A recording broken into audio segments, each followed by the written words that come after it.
ओम श्री कल्कि अगस्तीसाय नमो नमः। डे 75। 108 दिवसीय आत्म गायत्री श्री चक्र साधना करने वाले प्रिय शिष्यों को और 48 दिवसीय आत्म गायत्री व्रत करने वाले प्रिय शिष्यों को श्री कुबेर का अनुग्रह भाषण। ओम श्री कुबेराय नमो नमः। ईश्वर के कई रूप इस ब्रह्मांड के गतिविधियों को स्वीकार किए हुए हैं। हम यक्षकुल के लोग भी ईश्वर की सेवा करते आ रहे हैं। युग परिवर्तन के घटनाओं के लिए धरती पर रहने वाले मानव आत्माओं के लिए शक्तियां प्रदान करना ही इस समय हमारा उन्नत कार्य होगा। मैं श्री कुबेर यक्षकुल का अधिपति हूँ। मैं श्री कुबेर इस समय मैं श्री कुबेर समय के अनुसार और ईश्वर के आज्ञा के अनुसार कार्य करता हूँ। हर युग में मेरा कार्य बदलता रहता है। सत्य युग में महाज्ञान प्रदान करना मेरा काम है। त्रेता युग में प्रेम बरसाना मेरा कार्य होता है। द्वापर युग में धन संपत्ति को बरसाना ही मेरा कार्य होता है और कलयुग में स्थिर होकर बैठ जाना ही मेरा तत्व होता है। यानी हर युग में कुछ ना कुछ वो करते हैं, लेकिन कलयुग में वो स्थिर रहते हैं एक जगह, कुछ करते नहीं। लेकिन काम नहीं करता हूँ मगर गहन तपस्या में विलीन रहता हूँ। यानी ये काम तो नहीं करते कुछ ऐसे, लेकिन ये तपस्या में रहते हैं कलयुग में। उस समय मेरा तत्व को मेरा तत्व जो ज्ञान प्रेम और संपत्ति आदि है वो मुझ में समाहित रहते हैं। यानी जब ये कलयुग में तपस्या करने लगते हैं उस समय सभी इनके अंदर ये अपने आप के अंदर ले लेते हैं। इनके तत्व जो ज्ञान देना प्रेम और संपत्ति ये सभी इनके तत्व जो है वो अंदर विलीन हो जाते हैं। इनके अंदर अपने में समाहित करता हूँ, अपने में समाहित रहते हैं, ऐसा श्री कुबेर जी कह रहे हैं। इस समय श्री ब्रह्मदेव द्वारा सतयुग की रचना हुई है। महर्षि श्री अगस्त्य जी द्वारा मानव आत्माएं सतयुग के फूल बनकर विकसित हो रहे हैं। उसके अनुरूप मैं भी अपने तपस्या से बाहर आकर अनुग्रह संपत्ति रूपी ज्ञान को प्रदान करने का प्रयास कर रहा हूँ। यानी अब कलयुग की सीमा में ही कलयुग अंत होने के पहले ही सतयुग की निर्माण किया है ब्रह्मदेव ने। और महर्षि अगस्त्य जी के प्रेरणा से कई मानव आत्माएं सतयुग की ओर चल रहे हैं और फूल बनकर विकसित हो रहे हैं। यानी हम लोग उदाहरण के रूप में। तो इसके अनुरूप मैं भी अपने तपस्या से बाहर आकर यानी अगस्त्य जी के इस कार्य में भाग लेने के लिए, क्योंकि सतयुग में इनको जागना था तो इसलिए तपस्या से जागकर बाहर आ गए हैं ये। अनुग्रह संपत्ति रूपी ज्ञान, यानी संपत्ति दो प्रकार के होते हैं। एक तो कृपा अनुग्रह प्रदान करना वो एक संपत्ति है, भगवान की कृपा प्राप्ति करना वो एक तरह की संपत्ति है, और दूसरा भौतिक रूप की धन संपत्ति। अनुग्रह संपत्ति रूपी ज्ञान प्रदान करने का प्रयास कर रहा हूँ। सतयुग मानवों को विस्तृत रूप से कार्य करना होता है। यानी अब सतयुग शुरू ही हुआ है, इसलिए हम लोगों को जो सतयुग में प्रवेश कर रहे हैं उन लोगों को बहुत सारे काम विस्तृत रूप से, क्योंकि सतयुग को प्रॉपर इसको प्रतिष्ठा करना है तो हम लोगों को बहुत सारे काम करना होता है। इस कारण से मैं अपने शक्तियों में से 3 भाग उन्हें पिघला कर दे रहा हूँ। इनके जो शक्तियां हैं उनको पिघला कर ये हमें दे रहे हैं। देवता ऋषि कुल के लोग युग परिवर्तन के कार्यों में सहायता कर रहे हैं। देवगण सभी अपने शक्तियां बरसा रहे हैं। इसलिए मैं भी अपने शक्तियां प्रदान करने का प्रयास कर रहा हूँ। मेरे पास अत्यधिक मात्रा में एकत्रित हुए मेरे तपशक्तियां एक चुंबकीय क्षेत्र बन गए हैं। यानी एक मैग्नेटिक फील्ड बन गया है। जितना तपस्या ये पूरा युग कलयुग में इन्होंने किया था वो छोटे मोटे ने एक बड़ा सा मैग्नेटिक फील्ड बन चुका है इनका तपशक्ति। अगर मैं उन शक्तियों को मनुष्यों के सिरों में प्रतिष्ठित किया है किया जाएगा, अगर उन शक्तियां मनुष्यों के सिरों में प्रतिष्ठित किया जाएगा तो क्या होता है, इस बात को जानना होगा। यानी ये उन शक्तियों को, उनमें से तीन तीन चौथाई शक्तियों को हमें हमारे अंदर सिरों में ये भेजने वाले हैं। अगर ऐसा भेज दिया तो क्या होगा, बता रहे हैं। देवियों के संघनन के लिए जो मानव आत्माएं श्री चक्र ध्यान साधना कर रहे हैं, वे सभी उन्नत शक्तियों से भरना होगा। यानी हम लोग जो श्री चक्र साधना कर रहे हैं, हमारे अंदर अत्यधिक मात्रा में हम पूरी तरह से शक्तियों से भर जाना चाहिए। इसी कारण सभी दिव्य आत्माएं उन्हें अपने ईंधन शक्तियों को प्रदान कर रहे हैं, क्योंकि सतयुग में पूरी तरह विस्तृत होकर कार्य करने के लिए हम लोग शक्तिपूर्ण होना चाहिए, शक्तियों से भर जाना चाहिए। इसीलिए देवता लोग सभी, ऋषि कुल के लोग सभी हमें शक्तियां दे रहे हैं। अब ये बता रहे हैं ये भी देंगे। इसी कारण सभी दिव्य आत्माएं यानी देवता, नक्षत्र शक्तियां सभी उन्हें अपने ईंधन शक्तियों को प्रदान कर रहे हैं। मैं श्री कुबेर भी अपने आत्मशक्तियों को प्रदान किया है। यानी अब देना शुरू कर दिया इन्होंने। इस समय आपके अंदर मिल रहे मेरे शक्तियों को महसूस कीजिए। मनुष्य हमेशा मुझे धन संपत्ति प्राप्ति के लिए ही पूजते हैं, मगर कलयुग में मैं संगनन के स्थिति में रहता हूँ। ये बात तो हमें नहीं पता था, इसलिए कुबेर जी का पूजा हम लोग सिर्फ धन के लिए प्रॉपरली कर लेते हैं, कई लोग करते हैं। तो कलयुग में तो ये तो तपस्या में रहते हैं, धन संपत्ति देना इनका काम नहीं है उस समय। ये सिर्फ द्वापर युग में ही धन संपत्ति देते हैं। तो सत्य युग में ये ज्ञान देते हैं, और त्रेता युग में ये प्रेम देते हैं। तो कलयुग में तपस्या में रहते हैं। तो मगर कलयुग में मैं संघनन के स्थिति में रहता हूँ, क्योंकि मैं अपनी गहन तपस्या में लीन रहने के कारण जो लोग मेरी पूजा करते हैं उन्हें शांति और मन की संगनन प्राप्त हुई होगी। यानी जो लोग इनके पूजा कर रहे थे, और उन लोगों को इनकी तपस्या के थ्रू इनसे जो कनेक्शन उन्होंने जोड़ा है पूजा करके, जब हम लोग भगवान से पूजा करते हैं तो उनके उनसे संबंध जोड़ते हैं। तो उनकी वजह से ये सिंस तपस्या में है, तो इनके इनके द्वारा इन इन तपस्या के फल की वजह से वो लोग जो इनसे पूजा कर रहे थे उनको शांति और मन के संघनन, यानी मन एकदम सिकुड़ना, संघनन होना, ये सब हो गया। जो हमें अब चाहिए वो बिल्कुल जरूरी है उसका। हमारा मन संघनन होगी तभी प्राण संघनन हो सकते हैं। तो ये कह रहे हैं इस धरती पर जीवित मनुष्यों को यक्षों के गुण और स्वभावों को लेना कठिन है, क्योंकि यानी देव गुण हो तो हम अपनाए तो देव बन जाते, लेकिन यक्षों का लेना मुश्किल है, ऐसा बोल रहे हैं। क्योंकि यक्षों ने आधे देवताओं की और आधे असुरों की शक्तियां धारण करते हैं। यानी इनके अंदर आधे आधे असुर और सुर दोनों की शक्तियां इनके अंदर मौजूद होते हैं। इसीलिए एक ही समय में एक देवता जैसा और एक असुर जैसा व्यवहार करना मुश्किल काम है, यानी हम लोगों के लिए। इस कारण से मनुष्यों को यक्षों से आसानी से संबंध नहीं मिलती है। यानी हम इन लोगों से संबंध आसानी से जोड़ नहीं सकते। जितना आसानी से सब लोग बोलते हैं कि कुबेर जी की पूजा कीजिए आपको धन मिलेगा, सब बोलते रहते हैं ना टीवी में, वो ऐसे ही है, उनको पता नहीं है असल बात क्या है, रहस्य आज कुबेर जी स्वयं बता रहे हैं। इसकी वजह से यक्षों से संबंध जोड़ना इतना आसान काम नहीं है धरती वालों के लिए। महर्षि अगस्त्य जी के प्रयास से इस समय जो आत्माएं श्री चक्र ध्यान साधना करते हुए सतयुग के फूल बनकर विकसित हो रहे हैं, उन्हें मैं अपने अतीत ईंधन शक्तियों को दे दिया है। यानी आज का दिन ये हमें प्रदान कर चुके हैं और भी कर रहे हैं, कंटिन्यू कंटिन्यू हो गए। और आप सभी आपके अंदर मेरे ईंधन शक्तियां मिलना महसूस कीजिए।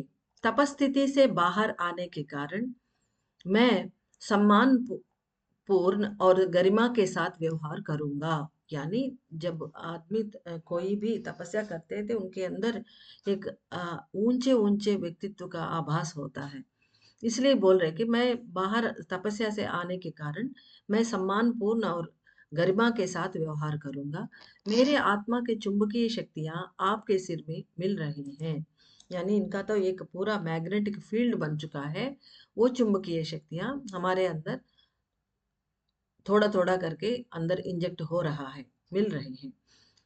इसीलिए जो आसुरी गुण आपके सिर में मौजूद हैं वे हटकर देवगुण प्रतिष्ठित होंगे, क्योंकि ये अपना शक्तियां दे रही हैं।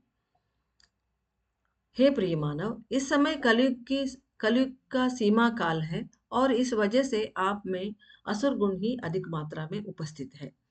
क्योंकि कलयुग लास्ट तक आ गए हैं, तो हमारे अंदर आसुरी प्रवृत्ति ज्यादा हो चुकी है मनुष्यों में। इसीलिए सभी देवता लोग नीचे आ गए हैं। तो प्रेम, व्यक्तित्व, विनम्रता, भक्ति और समर्पण जैसे सकारात्मक भावनाएं कम हो गई हैं।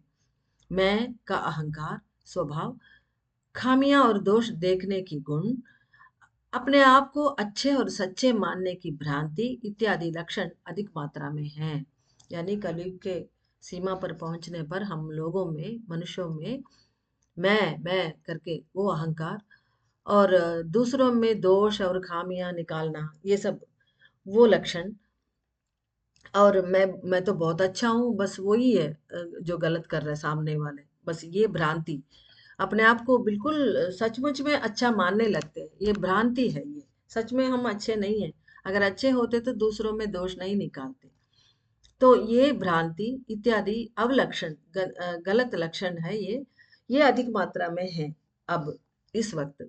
ईश्वर और श्री अगस्त्य जी द्वारा मुझे जो कार्य सौंपा गया है कि आपके अंदर के आसुरी गुणों को निकालकर देव गुणों को बढ़ाना है। इसलिए कह रहे हैं कि ये इसलिए एक्सप्लेन कर रहे हैं कि यक्षकुल में, यक्षकुल आत्माओं में यानी यक्षों में आधे देवता गुण और आधे राक्षस गुण, सॉरी असुर गुण।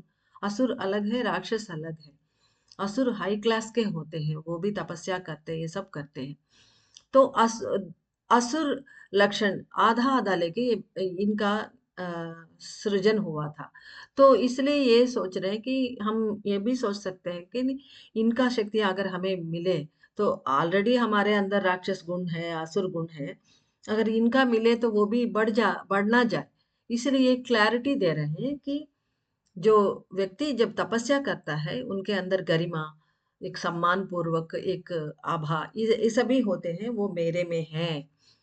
और अगस्त्य जी और ईश्वर ने इनको बताया कि इंसानों में जो आजकल प्रवृत्ति बढ़ गई है आसुरी, उसको निकाल कर देव गुणों का प्रतिष्ठा करो, ऐसा इनका काम सौंपा हुआ है। तो इसलिए पहले बताया, पहले ही बता चुके हैं कि तपस्या करने वालों में ये सब गरिमा, सम्मान पूर्व ये सब होता है। मैं ऐसा व्यवहार करूंगा और आपके अंदर मिलूंगा। तो हमें क्लैरिटी दिया उन्होंने। इंद्रदेव आप लोगों को दैवीय गुणों का बोध करेंगे, क्योंकि कल से इंद्रदेव आ चुके हैं हमारे अंदर, वो रहेंगे हमारे साथ कुछ दिन तक। तो इंद्रदेव हमें दैवीय गुणों का बोध बोध करेंगे, टीच करेंगे उनके बारे में। एक व्यक्ति ध्यान और साधना करने से उसके अंदर दैवीय लक्षण ही अधिक होते हैं। ये बता रहे हैं दोबारा से अपने बारे में। इसी प्रकार मेरे अंदर इस समय दैवीय तत्व को बढ़ाने का काम इसी प्रकार मेरे अंदर इस समय दैवीय तत्वों को बढ़ाने का काम मेरे शक्तियां करेंगे। देवियों के संघनन अर्थात उनके गति या चैतन्य शक्ति का सिकुड़ जाना ही है। यानी इतने दिन हम संघनन संघनन कह रहे हैं देवताओं का, यानी देवियों का। वो संघनन का मतलब क्या है? उनके अंदर जो चैतन्य शक्ति है, चैतन्य ऊर्जा है या गति करने का ऊर्जा है, वो सिकुड़ जाना, यानी अंदर, अपने अंदर को लेना। बाहर जो बाहर काम कर रहे थे प्राण शक्ति और आदि शक्ति वगैरह, वो अपने आप में समा जाना, उसके बाद बिंदुस्तान में चले जाना। अर्थात उनके अंदर जो चेतना शक्ति है, मूवमेंट्स जो है, वो अब नहीं होंगे, वो सिकुड़ जा रहे हैं। सिकुड़ कर एकदम बंद हो जाएंगे, बिंदु के अंदर चले जाएंगे। तो यही है संघनन का मतलब। हर एक व्यक्ति के अंदर की प्राण शक्ति अर्थात गतिशील शक्ति संघनन हो रही है। इसीलिए सहजता से ही मनुष्यों में आसुरी प्रवृत्ति कम हो जाएगी। ये है, क्योंकि अब कलयुग के सीमा में मनुष्यों में आसुरी प्रवृत्ति ज्यादा है, गुण ज्यादा हो गए हैं। लेकिन अब जो प्राण शक्ति है, सबके अंदर प्राण शक्ति होती है। जो ध्यान साधना नहीं करते हो फिर भी उनके अंदर प्राण शक्ति होती है। जब आदि शक्ति स्वयं अपने अंदर को सिकुड़ रही है और संघनन होके बिंदु में जा रही है, अब ये प्रोसेस में उनके अंदर के प्राण शक्ति भी सिकुड़ना शुरू करेगी, यानी संघनन होना शुरू करेगी। तो जब वो प्राण शक्ति संघनन होगी तो मन बुद्धि तो सिकुड़ना ही है। तो वो बाहर कितना भी प्रयत्न कर ले लेकिन थोड़ा चुप हो जाएंगे, और उसके अंदर नेचुरली सहजता से ही आसुरी प्रवृत्ति कम होना शुरू करेगा और दैवीय लक्षण अधिक हो जाएंगे। हमारे अंदर ही नहीं, ये बाहर के लोगों का भी लागू होते हैं ये लक्षण। आपके सिर के अणुओं में मिलने वाले मेरे शक्तियां तपस्या करने के लिए सहायकारी होंगी। यानी अगर हम ध्यान साधना तपस्या करना चाहते हैं तो आज के दिन कुबेर जी हमें वो अपने तपशक्तियां हमें प्रदान कर रहे हैं। तो ये शक्ति हमें तपस्या करने में अट्रैक्ट करेगी, क्योंकि वो स्वयं तपशक्ति है और वो सकारात्मक शक्ति है। हमें ध्यान साधना करने में मदद करेगी, तपस्या करने के लिए प्रेरित करेगी। आप लोग इस सत्य को जान जाएंगे कि धन संपत्ति के तुलना से अनुग्रह संपत्ति ही महत्वपूर्ण है। अभी से मेरे शक्तियां आपके भीतर प्रवाहित होंगे और उसके फल स्वरूप आपके गुण लक्षण धीरे धीरे परिवर्तित होते हुए आप जान सकेंगे। धन संपत्ति के लिए तरसते हुए जो लोग प्रार्थना करते हैं वे सभी मेरे कृपा के साथ साथ संपत्ति भी आसानी से पा सकेंगे। क्योंकि संपत्ति के बारे में बार बार इसलिए कुबेर जी कह रहे हैं कि इनको धन का स्वामी, ये तो है ही धन का स्वामी। पूरा फाइनेंस डिपार्टमेंट इनके पास है देवताओं का, और हम लोगों का चलाने का। धन यानी सिर्फ हमारे लोक में धन यानी रुपया, लेकिन वहाँ अलग अलग लोकों में इनका दूसरा शक्तियां होती है, ऊर्जाएं होती है, वो सब इनके पास मौजूद होते हैं।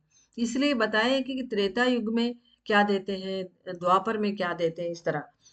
तो वो सभी संपत्ति है, अनुग्रह संपत्ति, ज्ञान संपत्ति, प्रेम संपत्ति इत्यादि। तो जो लोग हम लोग तो इनसे प्रार्थना इसीलिए करते हैं कि धन चाहिए हमें, भौतिक धन। तो उसके अपेक्षा से यानी कंपैरेटिवली ये कृपा जो है, अनुग्रह संपत्ति, वो बहुत बढ़िया है, महत्वपूर्ण है। भौतिक संपत्ति की अपेक्षा कृपा के लिए प्रार्थना करने का तत्व अधिक हो जाएगा। यानी जब इनके तपस शक्तियां हमारे अंदर जब मिलेंगे तो हमारे अंदर परिवर्तन होकर दैवीय गुण आ जाएंगे। तो दैवी गुण जब आ जाएंगे तो हम भौतिक संपत्ति को इतना इम्पोर्टेंस नहीं देते हुए उसके अपेक्षा हम कृपा के लिए प्रार्थना करना शुरू करेंगे। वो तत्व अधिक हो जाएगा, ऐसा वो कह रहे हैं। समय शीघ्रता से परिवर्तित हो रही है, इस बात को जान लीजिए। सभी कार्य आदि यानी स्टार्ट, जो आदि है, आदि की ओर यात्रा कर रहे हैं। आरंभ जिस मूल में शुरू हुई थी उसी मूल की ओर ही सभी गतियां यात्रा करना आरंभ हो चुका है। यानी ये कह रहे हैं, बहुत गंभीर बात है ये। जो आदि, जब सृष्टि कुछ नहीं था, कोई एक बिंदु से शुरू होती ना, उसको उस बिंदु को आदि कहते। और आरंभ जिस मूल में शुरू हुई थी, ये आदि का आरंभ यानी स्टार्टिंग पॉइंट से जो स्टार्ट हुआ था, वो मूल यानी सोर्स, ओरिजिन, सोर्स जो है उसको मूल कहते हैं। जिस मूल में शुरू हुई थी उसी मूल की ओर सभी गतियां यानी जो भी मूवमेंट्स हैं वो उसकी ओर यात्रा करना आरंभ हो चुका है। तभी प्राण शक्ति संघनन हो रही है, वो यात्रा का ही शुरुआत है। वो सत्य को समझकर चलना है। The reverse process has been executed by the universe. Reverse process यानी सृष्टि फैल गई है पहले आरंभ होकर, उसके बाद धीरे धीरे वापस जा रही है जहां से वो शुरू हुई थी। वो रिवर्स प्रोसेस चल रही है, उसी के बारे में बता रहे हैं। The reverse process has been executed by the universe, so the traveling path of each human soul certainly rerouted and established in a different manner. Slowly, people understand the origin of execution, monitor your concept, segment, and orient description at this moment. Elaboration of environment does not occur due to shrinking energy field. The cosmic energy changes due to the different friction of molecules. The formulas for the friction of atoms are also completely reimbursed by the nature. The supreme energy has been expanded, so the universal laws are also changing. The work commitment of higher beings is valued and promotions are declared. This moment is very precious for the whole universe and for all the higher souls. Realize and utilize the magnanimous moment and elevate your conscious level. परमात्मा के गति के बारे में जानना बहुत कठिन है। ये सब ऊपर जो एक्सप्लेन किया है, ये सभी हमें पढ़ने से, समझने के लिए कोशिश करने से वो मुश्किल है, बहुत कठिन है कि परमात्मा की गति कौन जान सकता है, वो ही जाने। लेकिन प्रयास तो हमें करना होगा, मगर विनम्रता से स्वीकार करके आगे यात्रा कीजिए, यही है। हमें नहीं समझ में आगे चुपचाप रहना नहीं है, आगे यात्रा तो हम अंदर की यात्रा, अंतर यात्रा करना तो होगा, मगर विनम्रता से। यानी अरे भाई समझ में तो नहीं आ रहा क्या हो रहा है करके हम ऐसा नहीं करना चाहिए, ढीठ नहीं बनना चाहिए। बहुत हम्बल ओबीडिएंट बनकर परमात्मा के आगे झुककर ये स्वीकार करेंगे, जो भी जितना समझ में आए तो कोई बात नहीं, भगवान तुम जैसा कहते हो वह मैं ऐसा करूंगा, ऐसा भावना के साथ साथ हमें आगे बढ़ना है। श्री कुबेर का परिपूर्ण आशीर्वाद।